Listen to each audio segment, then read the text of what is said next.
Hello friends, आज की इस वीडियो में मैं आप लोगों को बताने वाली हूँ कि इंडसइंड बैंक में आप अगर अकाउंट खोलने वाले हैं तो कैसे जीरो बैलेंस अकाउंट भी आप ओपन कर सकते हैं। जी हाँ दोस्तों, आपको इसमें मिनिमम अमाउंट रखने की भी ज़रूरत नहीं है। यहाँ पर आप जीरो बैलेंस में भी अकाउंट खोल सकते हैं। और हाँ, अगर आप बैलेंस रखते हैं तो उस पे आपको 6.7% का इंटरेस्ट मिलता है। तो जी हाँ दोस्तों, अगर आपको इंडसइंड बैंक में अकाउंट खोलना है, जीरो बैलेंस अकाउंट खोलना है, तो इसका पूरा प्रोसेस मैं आप लोगों को बताने वाली हूँ इस वीडियो के थ्रू। और साथ ही मैं बताऊँगी इसके बेनिफिट्स क्या क्या हैं। अगर आप इंडसइंड बैंक में अकाउंट खोलते हैं तो इसमें आपको क्या क्या बेनिफिट मिलने वाले हैं, वो सारी चीज़ें मैं इस वीडियो के थ्रू आप लोगों को बताने वाली हूँ। तो बस आपको एंड तक वीडियो को देखना है और इंडसइंड बैंक में जीरो बैलेंस अकाउंट खोल लेना है। तो दोस्तों शुरू करते हैं। तो यहाँ पर मैंने वीडियो के डिस्क्रिप्शन पे लिंक दिया हुआ है, उस लिंक पे आपको क्लिक करके इस वाले इंटरफेस में आ जाना है इंडसइंड बैंक के। अब यहाँ पर pick an account number of your choice, तो यहाँ पर आपके जैसे क्लिक करते हैं तो अकाउंट नंबर क्लिक कर लेना है आपको अपने चॉइस का। आप यहाँ पर से सिलेक्ट कर पाएंगे जो भी अकाउंट नंबर आपको चाहिए। अब यहाँ पर आप देख सकते हैं कि up to 6.7% per annum interest आपको मिलता है इंडसइंड बैंक के जीरो अकाउंट बैलेंस में भी। और इस तरीके के बेनिफिट्स आप ले सकते हैं जहाँ पर आपको शॉपिंग करने में ये सारे ऑफ़र मिलते हैं। अब ओपन योर अकाउंट वाले ऑप्शन में चले जाना है। अब यहाँ पर आपको मोबाइल नंबर अपना 10 डिजिट का डाल देना है। उसके बाद योर अकाउंट नंबर आपको इस तरीके से देखने को मिल जाएगा अवेलेबल। अब यहाँ पर आपको नीचे I have read this understood, इस पर क्लिक करके कंटिन्यू कर लेना है। अब यहाँ पर आपके मोबाइल नंबर पे एक OTP आ जाता है, तो उस OTP को डालने के बाद आपको वेरीफाई कर लेना है। अब वेरीफाई करवाने के बाद में इस तरीके का यहाँ पर आपका आधार नंबर मांगता है और पैन नंबर मांगता है, तो वो दोनों चीज़ें आपको अपने अकाउंट की देनी है और इस पे रीड करके क्लिक करके सेंड वेरिफिकेशन में क्लिक कर लेना है।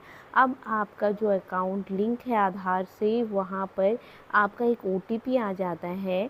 तो पैन वेरिफिकेशन और आधार वेरिफिकेशन के लिए OTP आपको टाइप करके नीचे दिए कंसेंट पे क्लिक करके कंटिन्यू करना है। इस तरीके की यहाँ पर आपको अपनी पर्सनल डिटेल देनी है, ईमेल आईडी आपको दे देनी है, आपका मैरिजल स्टेटस आपको यहाँ पर बताना है, अनमैरिड है या मैरिड है। मदर नेम यहाँ पर पूछते हैं तो आपको मदर्स नेम यहाँ पर भर लेना है। फादर्स नेम या हस्बैंड नेम, अगर आप मैरिड हैं तो हस्बैंड नेम दे सकते हैं, नहीं तो फादर नेम आपको यहाँ पर देना है।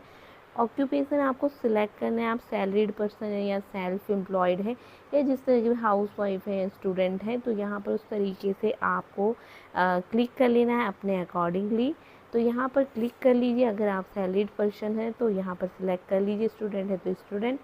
अब यहाँ पर सिलेक्ट करना है आपके कौन से सेक्टर में आप काम करते हैं, तो वहाँ पर से क्लिक करके आपको सिलेक्ट कर लेना है। अब ग्रॉस मंथली इनकम आपको यहाँ पर अपनी सिलेक्ट कर लेनी है, तो मंथली इनकम आप अपने अकॉर्डिंगली यहाँ पर से सिलेक्ट कर सकते हैं।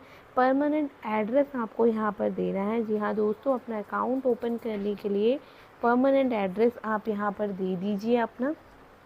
उसके बाद कम्युनिकेशन और करंट एड्रेस अगर आपका सेम है तो वो क्लिक करके आप यहाँ पर दे सकते हैं। अगर डिफरेंट है तो आपको यहाँ पर भरना पड़ेगा अपना एड्रेस। अब nominee detail, I want to add nominee right now, तो यहाँ पर नॉमिनी डिटेल अगर आपको देनी है तो फुल नेम आपको दे देना है और रिलेशनशिप देनी है आपके नॉमिनी के साथ में, मदर है, फादर है, हस्बैंड है, तो अकॉर्डिंगली आप दे दीजिए। डेट ऑफ बर्थ आपको यहाँ पर उनका भरना पड़ेगा, तो यहाँ पर डेट ऑफ बर्थ डाल दीजिए। आर यू डिफरेंटली एबल्ड, तो आप अगर डिफरेंटली एबल्ड है तो येस कीजिए, अदरवाइज़ नो। अगर are you tax resident of country other than India, तो यहाँ पर आपको येस नो करके, तो यहाँ पर आपके सारे ही नो आएंगे आई थिंक, तो यहाँ पर नो कर लीजिए। और सिलेक्ट ब्रांच, यहाँ पर से आपको सिलेक्ट करनी है अपनी नियरेस्ट ब्रांच जो इंडसइंड बैंक की है, तो वो ब्रांच आप सिलेक्ट कर लीजिए अकॉर्डिंगली। अब यहाँ पर आपकी सारी ब्रांचेस आ जाती हैं, तो आपको जो नियरेस्ट ब्रांच लगती है आपके लिए अकॉर्डिंगली आपको सिलेक्ट कर लेनी है यहाँ से आपकी इंडसइंड बैंक की ब्रांच। अब यहाँ पर कम्युनिकेशन एड्रेस अगर आपका डिफरेंट है आधार एड्रेस के साथ में, तो यहाँ पर आपको वो एड्रेस भी देना होगा अपने पिन कोड वगैरह के साथ में।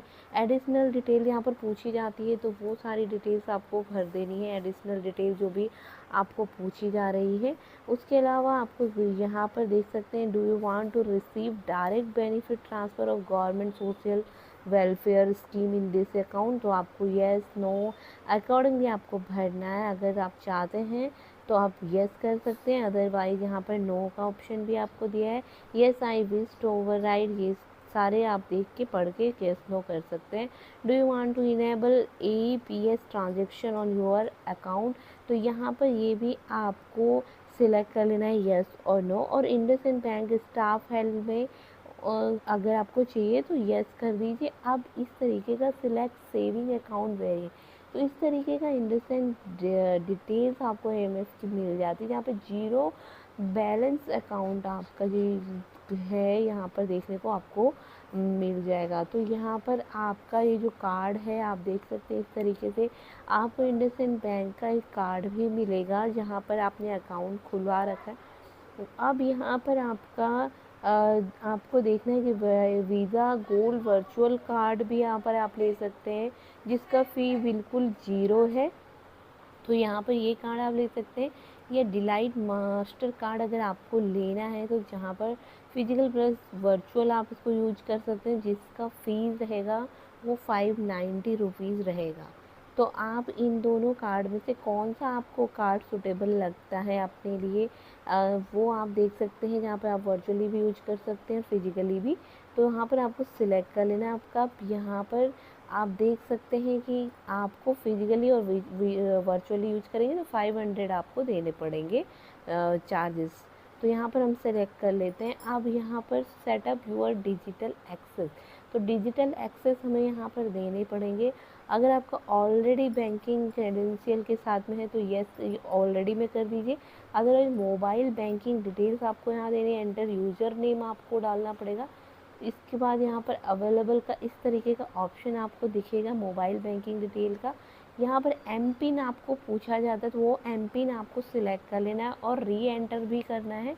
यहाँ पर सेम 6 डिजिट का आपको एम पिन लेना है और री एंटर कर देना है एम पिन। तो यहाँ पर ओके कर लेते हैं। अब यहाँ पर अकाउंट होल्डर नेम यहाँ पर देखने को मिल जाता है, mobile number, email ID, nominee, account number वगैरह यहाँ पर आपको सारी चीज़ डिटेल्स मिल जाती हैं। अब यहाँ पर आपका IFSC कोड वगैरह आपको देखने को मिल जाएगा।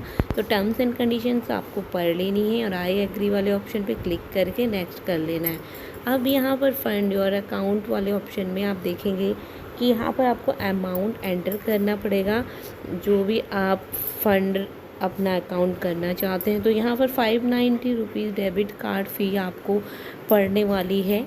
तो यहाँ पर डेबिट कार्ड की 590 रुपीज़ आपको देनी है। टोटल अमाउंट पेएबल रहेगा आपका 2590 रुपीज़, क्योंकि आप यहाँ पर अकाउंट में 2000 रुपीज़ फ़ंड करना चाहते हैं। तो यहाँ पर आप अकॉर्डिंगली डाल सकते हैं अपना अमाउंट और वो आपको यहाँ पर पेमेंट करना होगा। तो जो कि आप ऑनलाइन कर सकते हैं, आप डेबिट कार्ड के थ्रू या नेट बैंकिंग या UPI के थ्रू में। तो यहाँ पर आप जो भी सूटेबल आपको लगता है यहाँ पर वहाँ से आप पेमेंट कर सकते हैं अपना ऑनलाइन। तो यहाँ पर आप देख सकते हैं डेबिट कार्ड का ऑप्शन अवेलेबल है।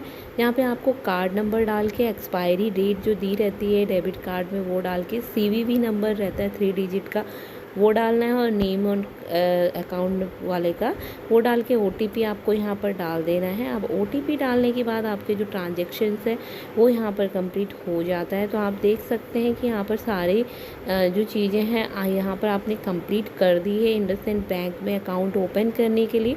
तो यहाँ पर जो प्रोसेस थी वो हमने कंप्लीट कर दी है। अब यहाँ पर अगर आप KYC करना चाहते हैं तो वहाँ पे भी प्रोसीड करने के लिए आपके पास ऑप्शंस अवेलेबल हैं। तो KYC करने के लिए योर प्रोपोज अकाउंट नंबर यहाँ पर दे देते हैं और एक रेफरेंस नंबर भी आपको दिया जाता है। तो रेफरेंस नंबर आपको यहाँ पर ले लेना है। यहाँ पर सबसे पहले अलाउ करने बोलेगा। एक वीडियो आपके सामने आ जाएगी इंडसइंड बैंक की, जो आपको बताएगा कि आपको किस तरीके से यहाँ पर वीडियो कॉल के थ्रू आप केवाईसी कर सकते हैं। यहाँ पर इंडसइंड बैंक के एम्प्लॉय आपसे डिस्कस करेंगे, आपका पैन कार्ड, आधार कार्ड का डिटेल्स आपसे मांगेंगे। जो ऑनलाइन है आपको डिजिटली सिग्नेचर वगैरह भी आपसे मांगेंगे एक प्लेन पेपर पे, तो आपको वो सब देना है। और यहाँ पर आपका केवाईसी जो वीडियो कॉल के थ्रू है वो कंप्लीट हो जाता है, वीडियो कॉल के थ्रू ही।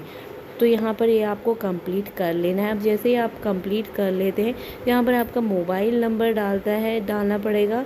और यहाँ पर देख सकते हैं आपको यूज़र आईडी क्रिएट करनी है, तो यहाँ पर आपका एक सीवीवी और एटीएम पिन यहाँ पर पूछ लेगा। तो इस तरीके से आपका रेफरेंस नंबर के थ्रू आपके पास आपके घर में जो आपने एड्रेस दिया हुआ है उसके थ्रू जो भी कार्ड आपने सिलेक्ट किया था, चाहे वीज़ा कार्ड हो या मास्टर कार्ड हो, वो आपके एड्रेस पे डिलीवर हो जाता है। इस तरीके से आप यहाँ पर इंडसइंड बैंक के लिए जीरो बैलेंस अकाउंट के लिए अप्लाई कर सकते हैं। आशा करती हूँ कि वीडियो पसंद आया होगा। पसंद आया हो तो प्लीज़ लाइक एंड सब्सक्राइब करके ही जाइए।